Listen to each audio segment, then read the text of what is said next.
In today's video, I'm going to teach you how to change the meeting time zone in Google Meet. It's a simple process that can make a big difference, especially if you're coordinating with people across different regions. Having the correct time zone set can avoid confusion and ensure that everyone is on the same schedule. So let's dive into the steps to do this seamlessly in Google Meet. First, you'll want to open up Google Meet.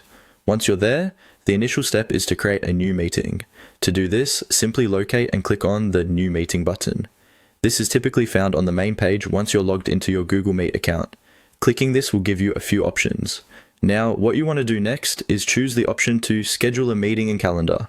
This step is crucial because you'll be redirected to Google Calendar, where all the magic happens regarding scheduling. Once in Google Calendar, you'll be able to set the parameters for your upcoming meeting, ensuring it's perfectly tailored to your needs.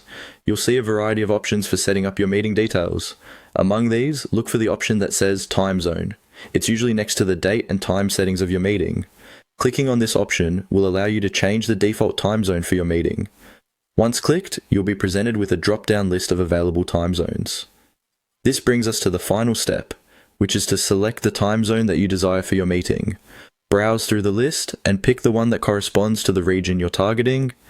After selecting the right time zone, make sure everything looks good regarding the scheduling of your meeting. Double check the time and date and note any potential conflicts. Although these are simple steps, they ensure that your meeting is correctly set up according to the time zone relevant to your participants. When everything seems in order, proceed to save the changes. Depending on the platform, this is typically done by clicking a Save button found either at the top or bottom of the screen. And there you have it.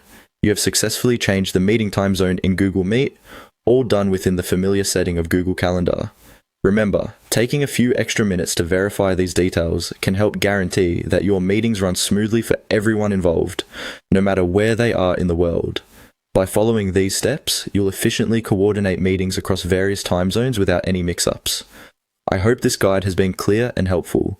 Thank you for watching, and make sure to catch our other tutorials for more helpful tech tips.